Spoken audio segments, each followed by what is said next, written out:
Bonjour à tous et à toutes. Je pense que nous sommes maintenant en direct. On a dépassé de quelques minutes les 12 heures qui étaient prévues. Veuillez nous en excuser. Vous avez rentré un maximum de monde dans la salle. Donc, on va pouvoir attaquer ce webinaire organisé par la FNOGEC sur effectivement un sujet d'actualité. Ça dépend des territoires, mais effectivement, il y a quand même une vague de contrôle qui se font jour depuis plusieurs mois. Donc, l'idée de ce webinaire, c'est peut-être de rappeler le cadre réglementaire de ces contrôles, pourquoi nous sommes l'objet, nos établissements font l'objet de contrôles, à quel titre, quels sont les différents types de contrôles, et puis après on fera une présentation qui se veut la plus pratique possible, à la fois sur peut-être les retours qu'on a des premiers contrôlés, mais également en termes de déroulé, en termes de pièces à préparer, en termes de posture à prendre, et puis peut-être quelques recommandations qu'on vous émettra sur la préparation du contrôle quand on a le courrier d'annonce, et puis peut-être la préparation au long cours d'un contrôle qui doit et qui globalement se passe bien. Des premiers retours qu'on en a, on vous en fera synthèse. Pour animer en fait cet atelier, nous sommes cinq. Donc nous avons Fanny qui est permanente de la FNOGEC et directrice de la mission expertise de gestion depuis maintenant un certain nombre de mois. Donc c'est notre permanente. Elle est aidée en ça, évidemment, par son secrétaire général Stéphane Ponchon, secrétaire général également. Ils sont arrivés quasiment en même temps. On aura l'intervention de Fanny Binaud sur les recommandations au long cours, qui est expert comptable basé en Île-de-France, spécialisé en OGEC et membre de la commission. On aura l'intervention, alors on voulait l'excuser, il a un souci technique de connexion, mais il devrait le résorber. On aura aussi l'intervention, pardon, de Pierre Marsollier en sa qualité de délégué général à la stratégie et aux politiques institutionnelles du secrétariat général de l'enseignement catholique, hein, puisque c'est un webinaire qui est monté de façon concertée. Le sujet nous concerne tous. Il fera aussi son intervention, et puis je me permettrai effectivement d'intervenir à quelques moments en tant que membre de la commission, président de cette commission économique et de gestion en quatrième partie du séminaire. Un webinaire prévu sur 1 heure et demie, des questions possibles dans le chat. On essaiera de répondre à celles qui seraient les plus courtes. On ne vous garantit pas qu'on répondra à toutes, mais de toute façon, on relève l'ensemble des questions et on y fera réponse par la suite dans le cadre d'une foire aux questions, me semble-t-il, qu'on vous fera passer avec juste un petit préambule très rapide. Et après, je laisse la main à Fanny qui va animer la main à Stéphane, pardon, en guise d'introduction. Euh, En pratique, toutes les questions sont bonnes, hein, on prend tout, mais j'imagine qu'après, il y aura des cas d'espèces, des cas très particuliers, des cas spécifiques qui mériteront peut-être une étude un peu approfondie de chaque cas d'espèce. Donc, on verra comment traiter ce genre de questions très spécifiques, très ciblées, qui ne seraient pas génériques et qui pourraient nous arriver. Voilà, ce préambule étant fait, je vous souhaite à tous un bon webinaire. Je vous dis à tout à l'heure. Et puis effectivement, pour commencer, Stéphane, je crois que tu voulais nous toucher quelques mots du rappel des textes fondateurs, des textes de base sur la liberté d'enseignement et les contrôles qui, au bout du bout, en découlent. Ouais, tout à fait. Bonjour à tous. Voilà, il nous paraît intéressant en fait et important de replacer ces contrôles dans leur contexte, qui est un contexte juridique et réglementaire, et qui correspond à un principe constitutionnel très très fort en France, qui est la liberté d'enseignement. Du coup, Hélène, si on peut passer à la diapo suivante. La liberté d'enseignement en France, c'est un principe en fait qui garantit à toute personne ou institution le droit de créer, d'organiser un établissement d'enseignement en dehors du service public, sous réserve de respecter la loi.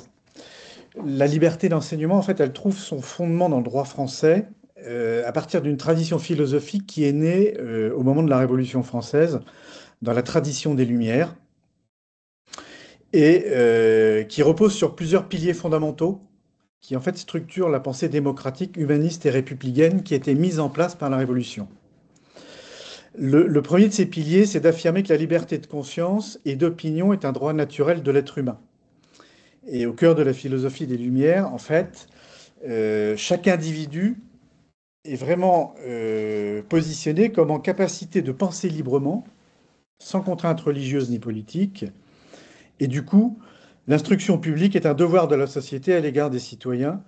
Et cette obligation consiste à ne laisser aucune inégalité qui entraîne de dépendance. C'est une citation de Condorcet dans ses 5 mémoires sur l'instruction publique qu'il avait fait à la Convention. Le rôle des familles dans ce principe de liberté d'enseignement est le second pilier fondamental, c'est-à-dire que l'enfant est une personne en devenir dont les parents sont les premiers éducateurs. Ça veut dire que ni l'école, ni aucun pouvoir ne peut se substituer, ni s'imposer de manière exclusive, et que les parents, en fait, conservent ce droit d'être les premiers éducateurs de leurs enfants.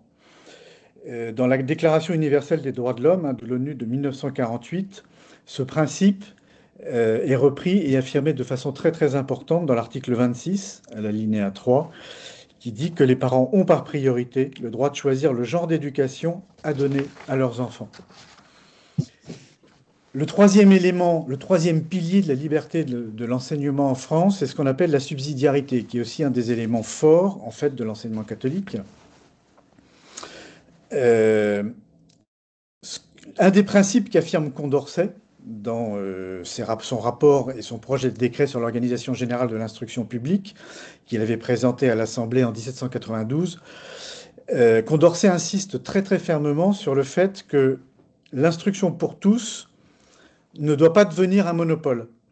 En fait, afin justement de préserver la liberté de pensée et la liberté de conscience et la diversité religieuse, en fait,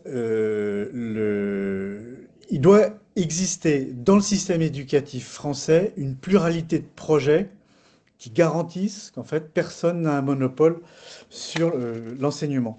Et c'est vraiment ce principe qui est au fondement de l'organisation en France d'établissements privés, comme ceux de l'enseignement catholique, et qui font vivre en fait de façon très concrète le principe de subsidiarité, dans la mesure où en fait les décisions et l'action se fait au niveau le plus proche des personnes concernées. C'est-à-dire que la responsabilité de l'éducation, entre autres, doit être laissée à des projets d'initiative locales, comme le sont nos établissements, par exemple, et qu'ils soient gérés par ces personnes avec un cadre qui est fourni par la loi.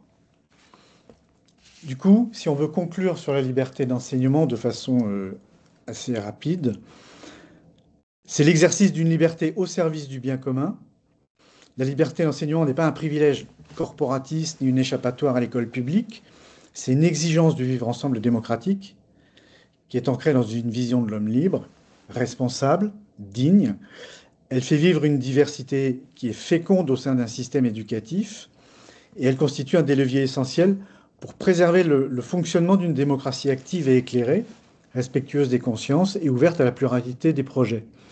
Et c'est en ce sens que l'enseignement catholique s'inscrit en fait dans cette dynamique qui permet de faire vivre la liberté d'enseignement, mais plus largement en fait de s'inscrire dans un processus démocratique. Alors en France, on va passer à la slide suivante. Alors à la slide suivante encore. Voilà. L'État proclame et respecte la liberté de l'enseignement. Donc, quel est le contenu de cette liberté en France? C'est une libre ouverture, une libre fondation des établissements. C'est le droit pour les parents de confier l'éducation de leurs enfants à l'école de leur choix. C'est le droit pour les enseignants de choisir le type d'école dans laquelle ils souhaitent exercer leur profession. Et c'est le droit à une liberté pédagogique, c'est-à-dire aux modalités d'enseignement et d'éducation différenciées. De la vie scolaire. Du coup, je vais laisser la parole à Pierre Marcelier qui vient de nous rejoindre. Voilà, Pierre. Merci Stéphane. Désolé de ces soucis techniques, mais tu as très bien fait le travail. Donc, c'était parfait comme introduction. Ce que je voulais vous dire, enfin bonjour à toutes et à tous bien sûr, c'était l'intérêt que nous avons à être accrochés dans cette période de contrôle, accrochés à l'article 1er de la loi Debré, qui finalement nous cadre bien les choses. Et la phrase qui est actuellement à l'écran avec une jolie affiche que je découvre, que je ne connaissais pas. Donc merci à l'illustratrice de nous faire découvrir ces archives. L'État proclame et respecte la liberté de l'enseignement. Stéphane a dit de quoi il retournait. Dans le cadre des contrôles, si on peut passer la slide suivante, je voudrais, donc ce contenu, il a déjà été dit par Stéphane, donc encore celle d'après, pour essayer de ne pas être trop long. Il faut bien comprendre que cette liberté, on a évoqué Condorcet, etc., elle existe depuis longtemps. Un certain nombre de lois plus anciennes, vous voyez, 19e siècle, Guizot, Falloux, Dupanloup, l'ont affirmé. La loi Debré commence par le dire, mais elle ajoute quelque chose qui est, elle vient en garantir l'exercice. Donc là, et il faut qu'on soit assez clair là-dessus et assez ferme. C'est-à-dire que l'idée, c'est que l'encadrement de la loi Debré, non seulement proclame, respecte, ce qui est toujours très bien, mais qu'elle vient en garantir. Et que donc, pour que cet exercice, dit Michel Debré, pour que cette liberté puisse s'exprimer, il faut que son expression puisse être garantie. Donc on ne peut pas avoir des formes d'intervention, je ne parle pas des contrôles forcément, mais d'intervention de l'État qui viendrait certes proclamer, etc., mais ne pas garantir cet exercice. Et donc, il faut, voilà, c'est une petite nuance, mais une avancée qui est quand même considérable, et je vais y revenir, y compris sur l'aspect financier. Diapo suivante, pour ne pas être trop long. Vous voyez, je voulais que vous ayez conscience qu'on est sur une loi importante et faire ainsi le parallèle. Vous voyez qu'on est dans des formulations qui sont très très proches de loi absolument fondamentale pour notre pays. Et j'évoque ici la loi de séparation de l'Église et de l'État que vous connaissez tous en 1905.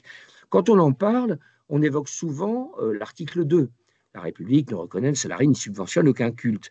Mais il existe un article premier qu'il ne faut pas oublier et qu'il dit les mêmes termes. C'est le parallèle qui m'intéresse.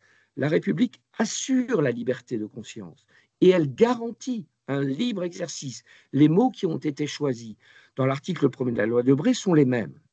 Donc on est sur du fondamental dont il faut que nous soyons les défenseurs au sens où, voilà, d'un État qui pourrait parfois l'oublier. Diapo suivante, je fais toujours un peu rapide, si possible.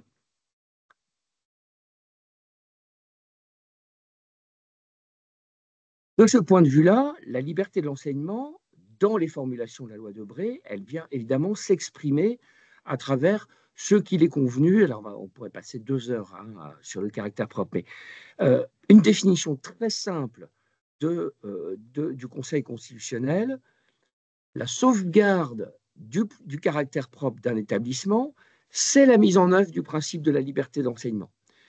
Et donc, c'est très important que nous soyons attentifs à ce que la liberté de l'enseignement, la liberté éducative soit défendue dans les rapports que nous avons avec l'État, avec la puissance publique, avec les contrôles, etc.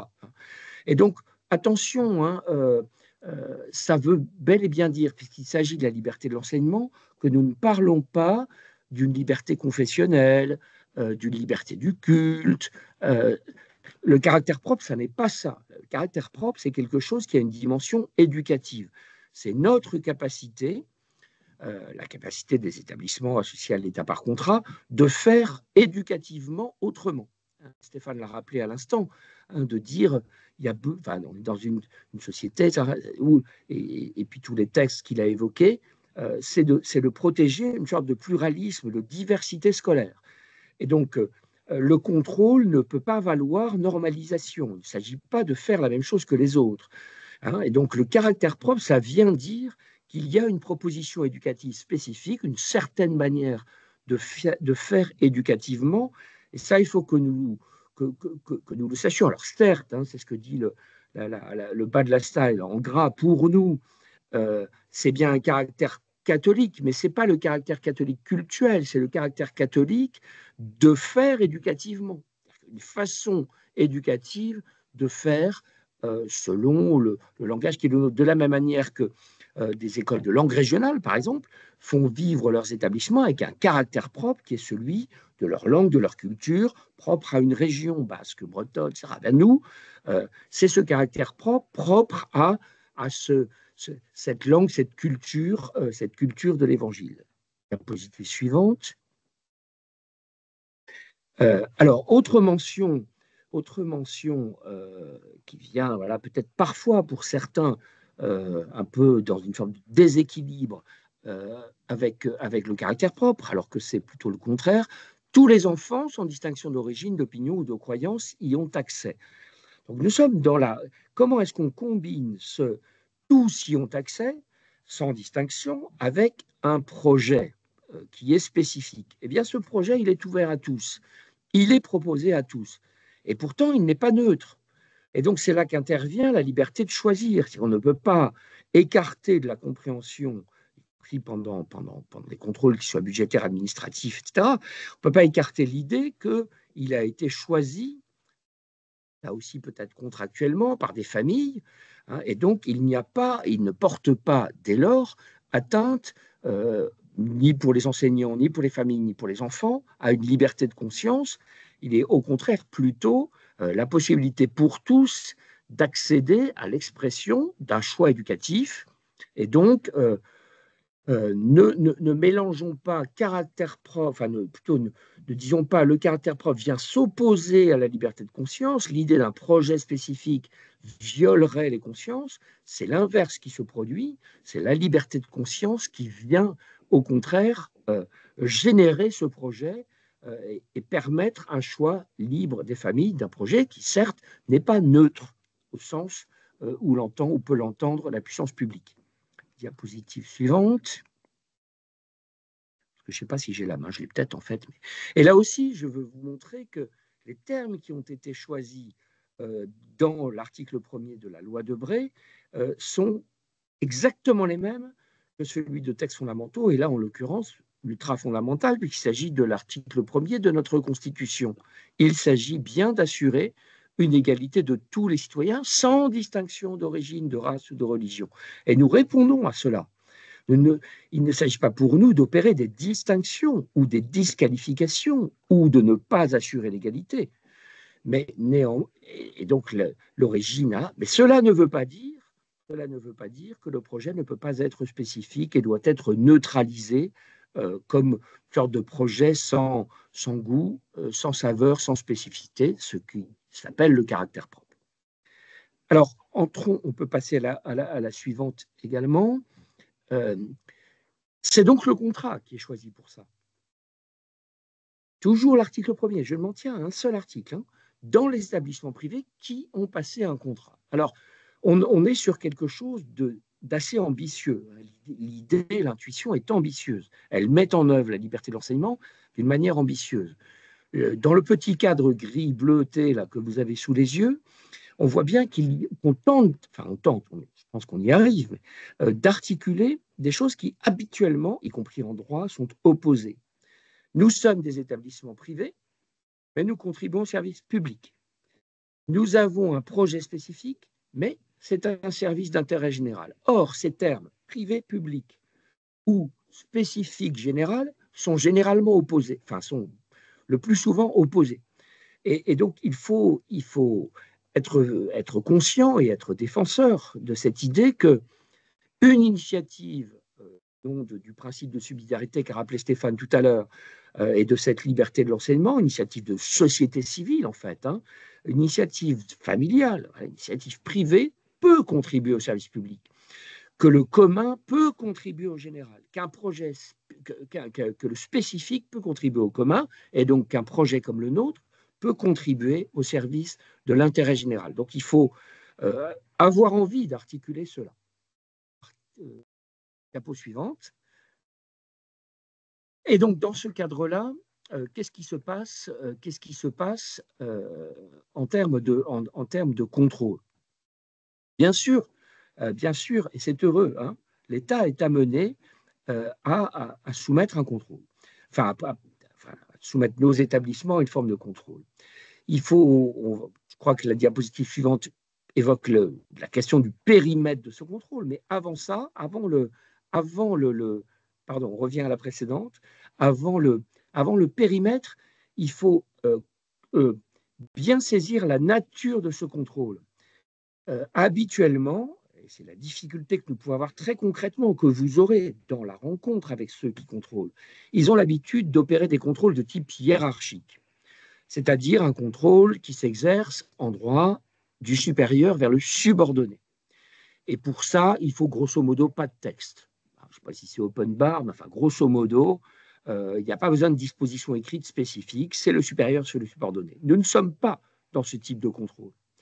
Le contrat, il engendre un contrôle qui est généralement en droit qualifié de contrôle de tutelle, et la formule, pas tout à fait la tutelle dont on parle nous dans l'enseignement catholique, mais voilà, c'est un contrôle de tutelle, et les juristes utilisent cette expression, il n'y a pas de tutelle sans texte, et il n'y a pas de tutelle en dehors des textes. Donc, attention à bien cadrer cela. Et donc, dernière diapositive,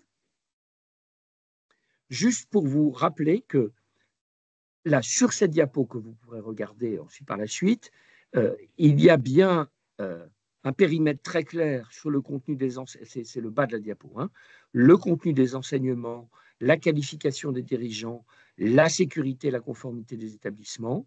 Mais il faut aussi, ça pourrait être objet peut-être de quelques questions vers la fin, il faut aussi comprendre que des éléments supplémentaires qui sont hors contrat, mais qui sont contrôlables, le respect de l'ordre public, la protection de l'enfance et la question de la neutralité religieuse peuvent être regardés.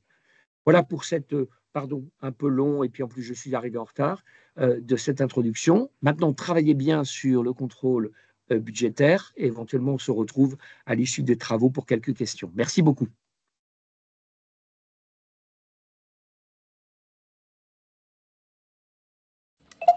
Merci beaucoup, Pierre. Du coup, cette partie va porter sur le cadre réglementaire des contrôles et des évaluations nationales. L'idée, c'est d'essayer de lever les confusions qui peuvent s'installer entre les différents types de contrôles dans les établissements. On sent qu'il y a un amalgame qui peut être fait parce qu'en plus, certains contrôles peuvent être faits en même temps et du coup, ça rend les choses un peu confuses dans l'esprit.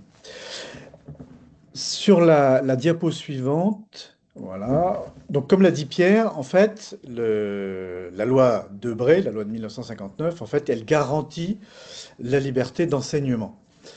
La loi de 1959 a créé deux types de contrats, hein, contrat d'association et le contrat simple. Le contrat d'association est le plus répandu aujourd'hui dans nos établissements, évidemment. Le contrat d'association, c'est un contrat administratif entre l'État et l'établissement. C'est un contrat qui crée des droits et des obligations opposables pour chaque partie. Pour l'État, c'est la rémunération des enseignants. Pour l'État et les collectivités, ce sont les participations financières aux charges de fonctionnement, tout ce qu'on appelle le forfait d'externat, avec en second degré la possibilité pour les collectivités qui le souhaitent de verser des subventions. Et puis pour les établissements scolaires, et les nôtres, ça va être l'accueil de tous sans distinction d'origine, d'opinion, de croyance. C'est le respect des programmes et des horaires de l'éducation nationale. Et puis c'est le respect de toutes les règles qu'évoquait tout à l'heure Pierre, les règles d'hygiène, de sécurité, de moralité, etc., qui sont les conditions d'ouverture des établissements, en fait. Mais en fait, la loi, elle indique clairement dès le départ, la loi Debré, que l'État va conserver un droit unilatéral. C'est-à-dire que c'est un droit qu'il est le seul à pouvoir exercer et qui est un pouvoir de contrôle qui va s'exercer de deux manières, en dehors de l'aspect pédagogique, le contrôle administratif et le contrôle budgétaire ou contrôle financier. Dans le petit encadré en bas à gauche, vous avez un camembert qui vous montre en fait de façon très synthétique et qui rappelle en fait la part de financement qui revient au fonds public et au fonds privé dans le fonctionnement de l'enseignement catholique. Le total représente 14 milliards d'euros, ce qui n'est pas négligeable. Sur ces 14 milliards d'euros, rémunération des enseignants comprise, donc l'État et les collectivités participent à hauteur de 86%. Ça veut dire que c'est pas négligeable du tout dans un budget d'État et que ça peut justifier un certain nombre de contrôles. Le premier de ces contrôles, sur la slide suivante, merci. C'est ce qu'on appelle le contrôle administratif, qui est couvert réglementairement par l'article R442-15 du Code de l'éducation. Il est réalisé en fait par ce qu'on appelle l'IGSR. L'IGSR, c'est un service d'inspection générale qui est commun à plusieurs ministères, dont l'Éducation nationale, et qui a vocation, en fait, qui a une mission d'audit et d'évaluation. Et il se fait évidemment avec les rectorats d'académie. L'objet des contrôles administratifs, en fait, c'est de vérifier que toutes les obligations contractuelles sont bien respectées par les établissements, c'est-à-dire la conformité des programmes, des horaires, tout ce qui concerne la moralité, l'hygiène, la salubrité, etc. Et puis, particulièrement depuis 2021, le respect des valeurs de la République. À côté de ce contrôle, alors je rappelle qu'il y a eu un document établi par le SGEC qui est paru au mois d'avril et qui avait été adressé aux directions diocésaines notamment sur ces contrôles administratifs qui est très complet. Le deuxième type de contrôle, c'est la slide suivante. Ben, ce sont les fameux contrôles comptables et financiers, qu'on appelle aussi les contrôles budgétaires, qui sont couverts réglementairement par les articles R442-16 à R442-21 du Code de l'éducation. Eux sont réalisés en fait par les directions départementales des finances publiques ou les directions régionales, toujours en lien avec l'IGSR et évidemment le rectorat, les rectorats. L'objet de ces contrôles, qui vont vous être détaillés là, dans les slides suivantes, par les différents intervenants. Ce qui est très important d'avoir à l'esprit, c'est que comme on reçoit de l'argent public, dans le cadre du contrat de la loi Debré, en fait, ces contrôles, ils vont vérifier la sécurisation et la traçabilité des fonds publics. C'est-à-dire que comme on reçoit de l'argent public, finalement, l'État veut être sûr que cet argent soit correctement utilisé et surtout qu'il le soit fait de façon sécurisée, c'est-à-dire qu'il soit utilisé à ce à quoi il doit servir, et qu'il ne puisse pas y avoir de détournement ou de choses comme ça. Enfin, un dernier slide suivante. Voilà, un dernier élément, alors qui n'est pas du tout un contrôle, mais qui est souvent confondu avec les autres, ce sont les fameuses évaluations nationales. Ça n'est pas un contrôle, mais c'est un outil de pilotage du système éducatif français qui avait été mis en place par la loi de 2019 pour une école pour la confiance, une école de la confiance. Les acteurs en fait de ces évaluations, c'est le conseil d'évaluation de l'école, c'est le recteur d'académie, et ce sont les établissements scolaires eux-mêmes sous la responsabilité du chef d'établissement. L'idée en fait, c'est de pouvoir évaluer et piloter le système éducatif français.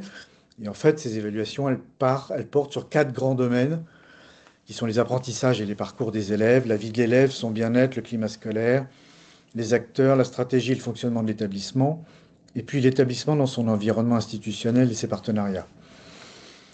Et il est fait en deux phases, une phase d'auto-évaluation et une phase d'évaluation externe, avec des auditeurs, des évaluateurs externes qui viennent dans l'établissement. On l'a porté ici, on l'a remis parmi les autres contrôles pour justement lever toutes les confusions qui peuvent exister et bien montrer que ces évaluations nationales ne sont pas un contrôle, mais un outil en fait de pilotage et qui avait été vraiment travaillé de concert entre le conseil d'évaluation de l'école et le secrétariat général, et des fiches particulières avaient été faites pour s'adapter en fait à la réalité de nos établissements. Voilà.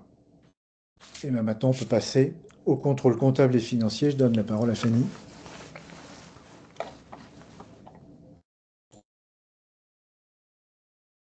Merci Stéphane. Bonjour à tous. Effectivement, alors merci Stéphane d'avoir relevé le défi de prendre la parole au dernier moment. Merci à Pierre pour ton intervention. On rentre là dans le concret des contrôles comptables et financiers.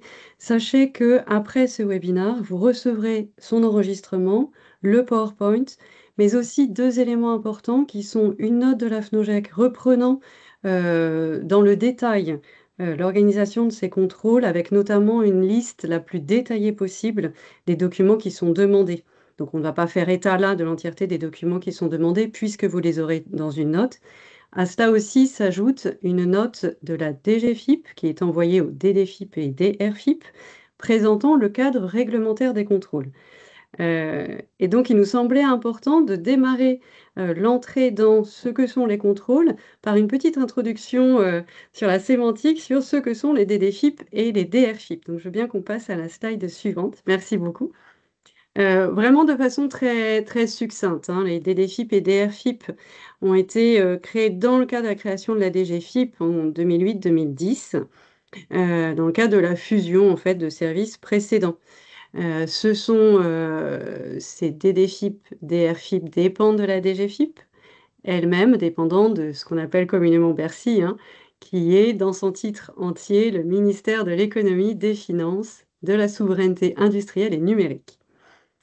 Les DDFiP et DRFiP sont implantées chacune dans chaque département et région, et elles regroupent l'ensemble des services fiscaux et de gestion publique. Les DRFiP sont plus au niveau d'un pilotage et les DDFiP plus au niveau de la gestion. L'article du Code de l'éducation 442-16 précise que ces deux directions peuvent venir contrôler les établissements. Ça peut être soit une DRFiP, soit une DDFiP. Voilà. Donc, on vous a précisé tout cela aussi dans la note. On va passer à la slide suivante. Merci beaucoup. Stéphane vous a effectivement présenté la masse des montants qui sont attribués aux établissements privés sous contrat, disposant de classes sous contrat d'association ou de contrat simple. Donc ces fonds proviennent directement de l'État à travers effectivement le financement des enseignants et puis le forfait d'externat et des collectivités territoriales. En contrepartie, il faut effectivement respecter des règles de transparence financière qu'on demanderait à n'importe quelle association dans le cadre d'utilisation de fonds. L'objectif, c'est vraiment la vérification de la traçabilité et la sécurisation des fonds publics, ainsi que leur bonne utilisation. Il y a les deux versants. Alors, on peut passer à la slide suivante. Merci. Les documents à produire dépendent des thématiques qui sont listées dans cette fameuse note de la DGFiP. Cette note présente aux DDFiP et DRFiP leur périmètre d'intervention. Comme l'a dit Stéphane, les contrôles peuvent être à la fois administratifs et comptables financiers, et ça peut être effectivement simultané. Dans la note, vous avez la totalité des documents qui peuvent vous être demandés. Les auditeurs peuvent vous demander une partie de ces documents sans forcément vous demander leur totalité. La période auditée, il s'agit de N, N-1, N-2, sauf exception qui pourra vous être précisée dans un courrier d'annonce du contrôle. On vous en reparlera après. Je veux bien qu'on passe à la slide suivante. Merci. Par rapport aux documents qui vous sont demandés, il y a 3 documents principaux qui sont nécessaires. C'est en premier l'envoi des comptes de résultats sur la gestion scolaire à la DDFiP. Alors, on sait qu'il y a eu des endroits, il y a encore des endroits où les documents vous sont renvoyés. C'est la preuve du dépôt qui est nécessaire. Alors maintenant que les contrôles sont systématisés sur le territoire national, les DDFiP ou DRFiP peuvent prendre plus l'habitude de recevoir les documents. Voilà. Donc on imagine que la chose ne se réitérera pas, mais c'est vrai que dans le passé, on a été plusieurs à avoir les documents qui nous sont renvoyés. Voilà. Il y a bien sûr l'envoi des avenants financiers et pédagogiques qui sont liés au contrat d'association, et puis la publication des comptes. Dans le slide suivant, nous avons repris les différentes thématiques des documents nécessaires. Ces différentes thématiques qui font part de la bonne utilisation des fonds publics sont repris dans le cadre de la définition de ce qu'est un contrôle comptable et financier dans l'article 442-17. Et donc, il nous a paru important de vous indiquer, suivant 4 thématiques différentes, les documents qui sont associés en reprenant systématiquement les articles qui sont liés. Vous avez ainsi l'explication de la nécessité de tel ou tel document demandé en lien avec l'article. Donc là-dessus, là aussi, un détail qui est vraiment qui est très précis dans notre note. 4 thématiques principales. La première, c'est l'établissement et son statut juridique. On reviendra rapidement dessus après. La deuxième thématique, qui est le financement public, sa traçabilité et sa sécurisation. Et bien sûr, l'inconformité d'utilisation de ces fonds. La troisième thématique, qui est la justification du régime de gratuité des classes placées sous contrat d'association, avec tout le volet du rapport avec les élèves, les contributions familiales, et enfin la rémunération des maîtres. Nous l'avons vu tout à l'heure, c'est l'élément majeur de financement, et donc il faut effectivement vérifier la réalité de l'exercice du service des maîtres. Dans les slides suivants, nous reprenons pas à pas chacune de ces thématiques. La première thématique, je vous en ai parlé, il s'agit des documents relatifs à l'établissement et à son statut juridique. Nous avons juste donné des exemples ci-dessous, reprenant dans le cadre de l'établissement et de son statut juridique, effectivement, ses statuts, les différentes déclarations qui sont à faire, les signatures de charte. Dans un deuxième temps, l'organisation de l'établissement avec la cartographie des sites, les baux, son organigramme, qui est son organigramme en termes d'organisation de l'établissement n'est pas fonctionnel. On en reparlera tout à l'heure de l'organigramme fonctionnel, qui est autre chose. Le lien avec le contrat et les différents avenants, les courriers attributifs des fonds publics et des subventions, et puis les preuves de dépôt. La deuxième thématique, donc sur la slide suivante, qui est celle relevant des financements publics, avec, comme vous le voyez, différents chapitres relevant de l'exécution des opérations budgétaires, de la présentation des opérations de dépenses, de la relation avec le personnel non enseignant, la comptabilité analytique et le contrôle interne, avec là l'organigramme fonctionnel. Nous reviendrons sur ces points qui nous sont très importants dans la comptabilité, concernant la comptabilité analytique, le contrôle interne et l'organigramme fonctionnel.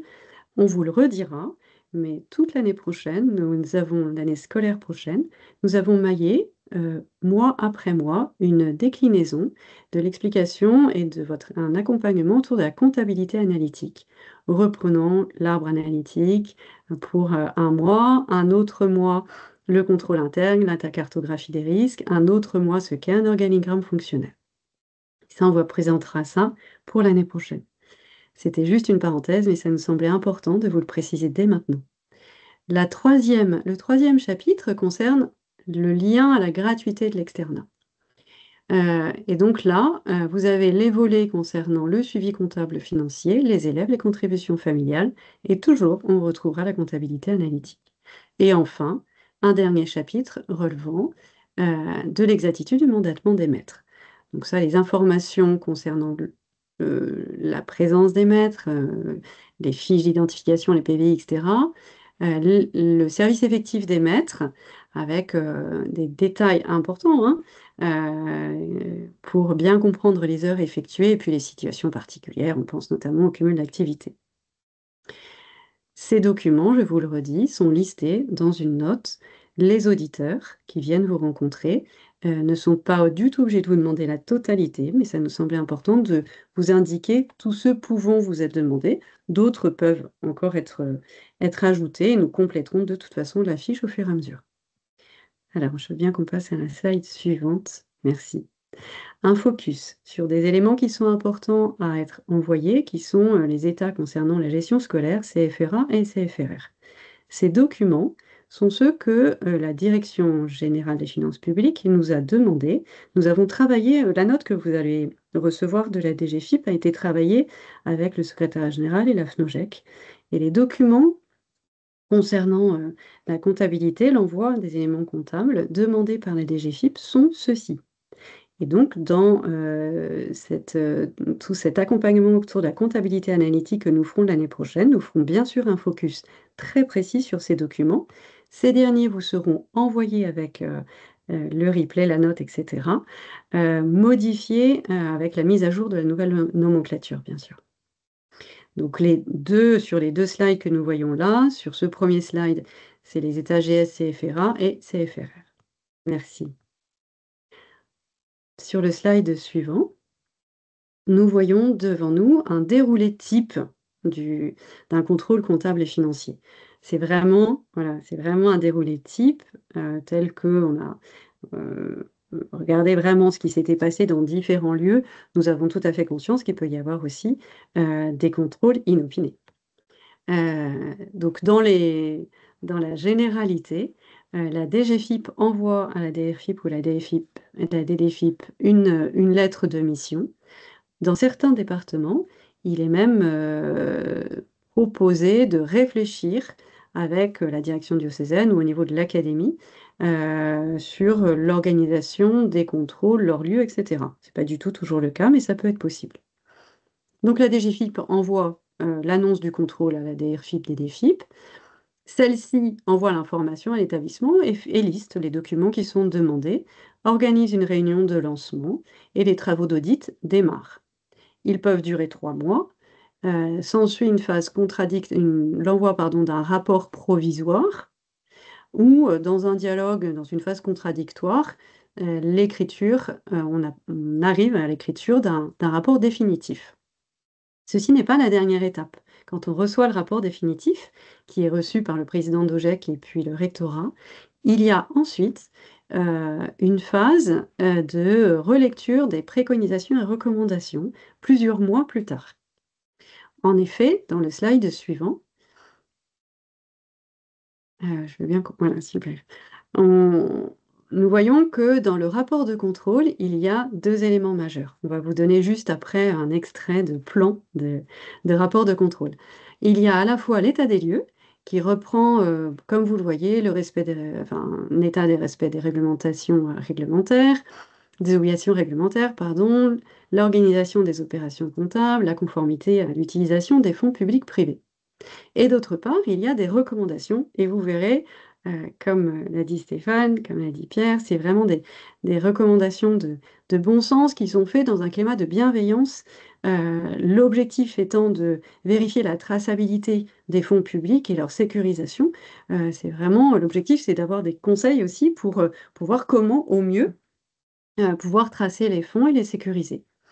Ce qu'on constate, c'est que bien souvent, il manque des éléments assez majeurs, comme la mise à jour des avenants pédagogiques. Dans la partie suivante, on vous accompagnera sur la préparation des contrôles. Voilà, on vous indiquera comment les préparer le mieux possible. Il y a des points sur les aspects organisationnels. On reviendra tout à l'heure sur l'organigramme fonctionnel. Il y a des points aussi sur le suivi de la comptabilité, tout simplement. Et donc, ces recommandations ou préconisations vous sont présentées dans ce rapport et seront relues avec vous plusieurs mois après pour voir ce que vous avez mis en œuvre pour pouvoir y remédier. Dans le slide suivant, nous voyons un extrait d'un rapport de contrôle, c'est juste une photo d'un sommaire, et on voit les différentes parties qui sont traitées. Donc voilà, vous les aurez dans le montage, je ne vais pas prendre plus de temps que cela. Et de même, vous verrez qu'il y a dans le slide suivant un tableau qui reprend les points forts et les points faibles de votre établissement dans l'organisation de votre structure, toujours sur l'orientation de sécurisation des fonds publics et de leur utilisation. Donc, vous voyez l'existence d'un organigramme qui est un point fort et de l'autre côté, il n'y a pas de délégation de signature. Voilà. Vous voyez, c'est des choses de bon sens en fait. On va passer au slide suivant, qui est ma conclusion pour vous indiquer, suivant des thématiques, les différents points que nous avons vus qui sont vraiment saillants sur ces retours. Encore une fois, c'est vraiment des conseils de bon sens qui peuvent nous aider au quotidien. Donc, par exemple, si on prend la mise en place de la politique de cartographie des risques, c'est-à-dire en fait comment on accompagne nos décisions et leur financement sur les aspects juridiques avec le respect tout simplement des statuts, vous voyez. Alors, je vais passer la main à Jean-Christophe Carrel qui va vous présenter la façon dont vous pouvez vous préparer à ces contrôles. Merci Fanny, oui, effectivement. Merci Fanny, oui, effectivement, l'idée maintenant qu'on a posé le principe, le cadre, le sommaire type, la façon dont les recommandations sont émises, bah, l'idée c'est de se dire finalement comment on se prépare au contrôle. Alors peut-être deux niveaux. On a le cas de figure où on reçoit un courrier, parce que pour les contrôles financiers de la DDFIP, il y a forcément un courrier d'annonce, hein, ils n'arrivent pas comme ça un matin. Il y a un courrier qui prévient. Donc l'idée, c'est de se dire comment se prépare-t-on à un contrôle une fois qu'on a le courrier en main. Et puis la deuxième partie, où ce sera ma consoeur Fanny qui animera, c'est comment se préparer un petit peu au quotidien, au long cours sur ces contrôles, sachant que si vous voulez, ce qu'on peut en retenir aussi, puis je crois que la FNOGEC partage avec le secrétariat général, c'est qu'il faut se saisir de ces contrôles et ne pas les considérer comme une contrainte, mais c'est plutôt un chemin de progrès, parce que les sujets évoqués participent quand même à la sécurisation de la gestion au sens large. Et je pense qu'il faut se saisir un peu de l'opportunité de ces contrôles pour, si besoin était, mais remettre un peu de rigueur sur certains points faibles de nos établissements, hein, sachant que Paris, c'est pas fait en un jour. On est financé, enfin, nous sommes des associations indépendantes, hein, nous sommes sous tutelle diocésaine ou congréganiste, mais nous ne sommes pas sous tutelle d'État. Mais par contre, effectivement, nous remplissons une mission de service public et nous touchons des fonds publics. Et du coup, on peut être amené à être contrôlé. Alors, il y a d'autres secteurs, hein, que les ONEC qui sont dans ce cas-là. Vous avez tout le secteur médico-social, sanitaire, prise en charge des handicapés, par exemple. Toutes ces associations-là sont habituées au contrôle, plus que nous. Le contrôle y est systématique, annuel au moment du budget, c'est extrêmement contraint et réglementé, mais c'est vrai que nous, établissements, les contrôles, effectivement, ils n'étaient pas jusqu'à maintenant systématiques, il n'est pas prévu qu'ils soient systématisés, mais il y a une vague de contrôles liée, bon, à l'actualité de l'enseignement catholique, et puis liée au fait que finalement, sans trahir de secret, mais les, les, les services du Premier ministre, voire au-dessus, se sont aperçus que les contrôles qui étaient demandés au DDFIP n'avaient par le passé que rarement été mis en place, en fait. Et donc, du coup, il y a un coût d'accélération de ces contrôles sur lesquels on est là pour vous aider à vous y préparer. Petite précision par rapport à ce que tu disais, Stéphane. Le volet financier, budgétaire, comptable des contrôles de la DDFIP qu'on va maintenant détailler en termes de préparation, ce volet-là peut aussi trouver sa place dans des contrôles administratifs, en fait. C'est là où il y a peut-être des risques de confusion. Si vous avez un courrier, soit de la DDFIP, on sera sur le contrôle comptable et financier. Si vous avez un courrier du rectorat au titre de contrôle administratif, il y aura d'autres choses de passer en revue que le financier, mais il y aura bien le financier. Donc, si vous voulez, le volet financier qui soit vu sous l'un ou l'autre des deux spectres de contrôle, le contenu et la préparation qu'on va vous présenter maintenant sont identiques. Alors peut-être le slide qui arrive, effectivement, à l'annonce du contrôle, bon, on a identifié effectivement 3 points majeurs. On peut aller tout de suite au premier, la préparation des équipes. Le contrôleur de la DDFIP, dans l'annonce de son contrôle, en fait, c'est ce qu'on va détailler sur la page d'après. Le contrôleur va vous préciser effectivement les dates de venue, les documents dont il va avoir besoin et les personnes qu'il souhaitera rencontrer, au rang desquels on aura un ou deux membres du bureau, hein. Le président, c'est logique, c'est le représentant de la personne morale. Son trésorier, parfois, est convié, même s'il n'est pas prévu sur le courrier. Je trouve qu'il est bien qu'il y ait au moins deux membres du bureau. Président, trésorier, ça peut complètement s'entendre, ça peut être complémentaire. Le chef d'établissement, bien sûr, sera vu. Et le service, enfin l'économa, le service finance, compta, RH, si vous avez un service dédié là-dessus, sont les gens qui sont le plus souvent rencontrés à la demande des personnels de la DDFIP. Ce qu'on peut dire, c'est que les gens de la DDFIP, si vous voulez, ne sont pas spécialisés, en fait. Alors, ils sont spécialisés à l'intérieur de la DDFIP dans les grands services d'une direction départementale des finances publiques, mais on n'a pas des inspecteurs dédiés au contrôle des établissements, de nos établissements.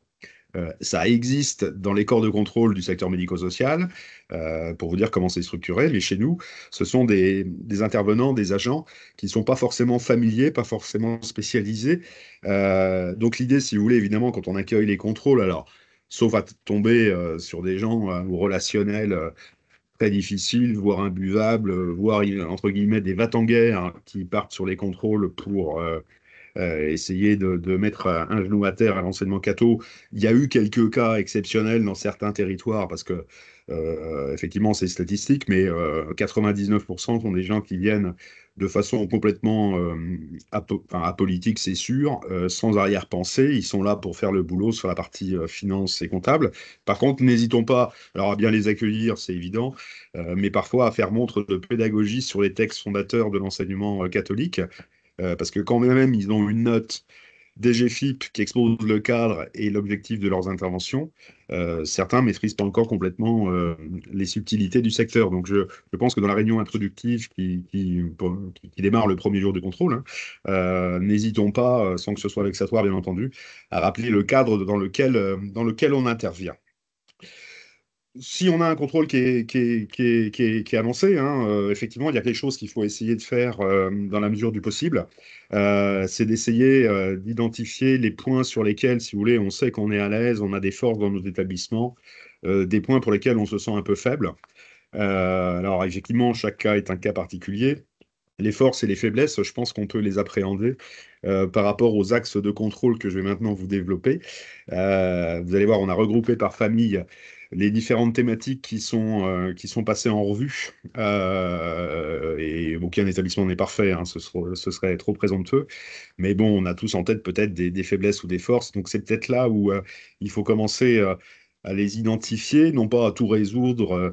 Dans le temps de parce qu'entre l'annonce et la venue, il se passe, allez, de ce qu'on en a vu, il se passe 2, 3, 4, 5 semaines maximum, donc on peut pas tout refaire dans ce laps de temps, mais par contre, on peut déjà identifier, confirmer les quelques zones de faiblesse et puis réfléchir au plan d'action qu'on partagera en fait avec le corps des auditeurs et qui sera effectivement formalisé dans le rapport de recommandation. Alors, sur les axes, en fait, si vous voulez, bon, ça va être un peu redondant, je vais aller assez vite, vous aurez le support. On a des axes de contrôle, donc ça, c'est les personnes de la DDFIP axent leurs interventions sur différents sujets, différentes thématiques. Donc, le premier qu'on voit dans le transparent qui suit, on est sur tout ce qui est juridique et gouvernance. Donc là, en fait, quel est l'objet statutaire de notre projet? Qu'est-ce que les statuts existent? Est-ce qu'ils sont signés? On n'a pas vu encore d'auditeurs s'assurer de leur conformité au statut de l'enseignement catholique. Ça, c'est pas un point qui relève, mais bon, c'est peut-être l'occasion de s'en assurer. Donc, on a un point sur les statuts, leur mise à jour, leur fonctionnement effectif, hein. C'est pas le tout d'avoir des statuts, il faut que ça marche aussi en fonction de ce qui est inscrit. On a un focus, il demande les délégations de pouvoir, quelles sont les délégations écrites et formalisées entre le conseil d'administration ou le bureau et le chef d'établissement, puis après entre le chef d'établissement et les cadres, si vous en avez, effectivement, normalement, il y a une délégation qui doit être écrite. Il demande un petit peu à récupérer ces délégations. Alors, comme soulignait Fanny, il y a une liste de documents théoriques exhaustifs qui sont amenés à demander. Tous ne le font pas. Certains ont des spécialités, ça dépend des territoires, mais ils sont en tout cas susceptibles de les regarder. Ils vont regarder aussi si on est clair et à jour sur la composition des instances, bureaux et conseils entre les mains de la préfecture, parce que là, vous savez qu'on a une obligation de mettre à jour tout ça pour que dans les petits papiers de la préfecture, les choses soient à jour des gens en poste. Puis ils regarderont les PV de CA, les PV d'Assemblée pour voir si ces PV existent et la façon dont c'est rédigé. Mais encore une fois, par exemple, là, ce ne sont pas des avocats, donc ils ne vont pas tout lire pour vous dire ça c'est mal rédigé, là il manque quelque chose. Ils vont s'assurer à minima que les choses existent et sont actées. Quand bien même sur la forme, les choses seraient critiquables, ils ne vont pas jusque-là. En termes de transparence, sur le slide suivant, donc là c'est notre deuxième axe, un axe qui est quand même fort. Là, il s'assure en fait de différents sujets. Le premier sujet, c'est et ça, ça pour le coup, c'est systématique. Nos établissements associatifs, en fait, sont pour certains obligés de publier, c'est le terme, consacrer leurs comptes. Alors avant, on envoyait les comptes papier au bureau des associations en préfecture. Cette démarche existe toujours, simplement elle est dématérialisée. Ça doit se faire sur le site du ministère de l'économie, c'est le sous-site de la DILA, la direction de l'information, enfin rattachée à ce ministère. Et n'oublions pas que l'obligation ne concerne pas tous les OGEC, hein. L'obligation concerne en fait les associations OGEC ou AEP dotées d'un commissaire aux comptes. Celles-ci sont tenues de publier les comptes et la publication en fait permet à tout un chacun, hein, au grand public, et c'est gratuit, de consulter les comptes des entités concernées. Donc les OGEC qui seraient dotés d'un commissaire aux comptes, donc a priori les plus grosses, ont cette obligation-là. Donc ces contrôles nous permettent aussi de rappeler quelques obligations de transparence. C'est un point qui va être regardé. Ils vont vérifier aussi que, là ça pose moins de soucis, c'est la transmission régulière des avenants financiers au contrat, l'envoi du règlement financier famille, des tarifs de l'année qui suivent. Bon. Et puis ils vont aussi s'assurer en fait que les fameux tableaux qui sont un peu imbuvables, hein, dans leur conception, mais c'est comme ça, c'est la maquette réglementaire, même si les DGFiP nous demandent notre avis à nous, FNOGEC, sur les évolutions éventuelles, mais les fameux états CFRR, hein, en 2 volets, vous savez, ce sont des états qui théoriquement doivent être envoyés tous les ans dans les 3 mois qui suivent la clôture. Bon. Alors, parfois, les établissements ignoraient l'existence de ces états. Parfois, ils en avaient connaissance, c'était pas envoyé, mais les DGFiP ne relançaient pas. Par contre, ce qu'on constate maintenant, c'est que sur la plupart des territoires, il y a un travail de la DGFiP pour s'assurer qu'ils ont tout, en fait. Donc peut-être que certains ou une grosse majorité d'entre vous, quelle que soit votre implantation, avaient pu recevoir des lettres de relance. Donc effectivement, ils s'assurent que ces documents-là ont été envoyés. Ils vont s'assurer aussi d'une autre obligation, c'est de l'affichage des tarifs, parce qu'au titre du Code de la consommation, on est obligé d'afficher les contributions famille, scolarité, garderie, cantine, enfin tout ça, c'est une obligation de forme du Code de la consommation que d'afficher ces éléments-là en quelque part dans un local de nos établissements. L'axe suivant, et pas des moindres, alors on est là autour de l'organisation, du contrôle interne, du qui fait quoi. Alors le contrôle interne, effectivement, c'est une dimension qui est importante parce que ça doit permettre de s'assurer que en fait, l'établissement a prévu des règles de fonctionnement, qui décide de quoi, qui signe quoi, qui fait la facturation, qui vérifie les avoirs, qui vérifie les paiements, qui relance les familles. Enfin, autrement dit, on a sur ce contrôle interne, en fait, là, un sujet important sur lequel ils passent un peu de temps. Et ils vont déjà vous demander l'existence, enfin, les procédures écrites éventuelles qui pourraient exister. On peut avoir des procédures parfaites où on sait très bien qui fait quoi et, et cette organisation, en fait, respecte le principe de séparation de fonctions. Le principe de séparation de fonctions, si vous voulez, c'est le principe qui vise à s'assurer qu'une seule et même personne n'a pas trop de pouvoir d'exécution, de supervision, de décision, de paiement, enfin, où tout serait concentré sur une personne avec des risques d'erreur, voire pire de fraude que ça pourrait représenter. Donc, ils vont vous demander forcément quelles sont les procédures écrites qui pourraient exister au sein de l'établissement, afin d'en prendre connaissance, de les lire et de les tester. On a cette demande-là qui est récurrente dans les contrôles dont on a eu connaissance au niveau national et qui sont clos à aujourd'hui. Alors effectivement, la rédaction des procédures, c'est des choses qui peuvent être très très longues. C'est pas très romantique à faire, hein, je vous le cache pas. C'est du temps à prévoir en plus sur le reste. Les établissements qui n'ont pas de procédure écrite, c'est pas forcément un carton rouge tout de suite, hein. On a des contrôles où effectivement on pointe l'absence de procédure écrite par manque de moyens humains et ou de moyens bénévoles à ce titre, mais le contrôleur de conclure au fait qu'il y a des procédures qui existent, elles sont pertinentes et elles sont respectées. Par contre, elles ne sont pas écrites. Donc là, ce sera un petit point où ils vont vous demander d'écrire les principales procédures. C'est pas parce que les procédures ne sont pas écrites, si vous voulez, que c'est dramatique, hein. l'important, c'est qu'elles existent. Ils vont vous les questionner à l'oral, hein. Ça va être par entretien, une partie du contrôle. Ils vont vous demander qui fait quoi.